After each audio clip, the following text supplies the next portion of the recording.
ওজন আপনার কম আছে। এই 11 কেজি 700 ওজন কম থাকার জন্য আপনার শরীরে কিছু প্রবলেম থাকতে পারে। বর্তমানে কিছু প্রবলেম এসেছে এবং ভবিষ্যতে কিন্তু আরও কিছু প্রবলেম আসতে পারে। মানে ওজন কম থাকলেও খারাপ, বেশি থাকলেও খারাপ। এটা কিন্তু একটু খেয়াল রাখতে হবে। আমি একটা কথা বলবো, হ্যাঁ বলুন। মানে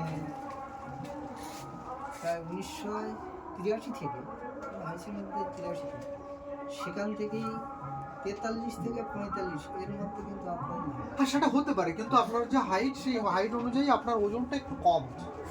এটা আপনার ঠিকঠাক ওয়েটে নেই আপনার, এটা হচ্ছে ব্যাপার। মানে ওজন কম থাকার জন্য আপনার শরীরে কিছু প্রবলেম হতে পারে, সেটাই বলছি। সেটা আমরা থাকতে পারে। প্রসেনজিৎ ওয়েট হয়েছে আজকে 58 কেজি 200, কিন্তু ওয়েট থাকতে হবে 67 কেজি 200।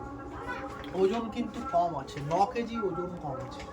এই 9 কেজি ওজনটা যদি ঠিকঠাকভাবে বাড়ানো যায়, শেপ আপ সুন্দর হবে, কাটিং সুন্দর হবে, আরও বেশি সুস্থ থাকবে।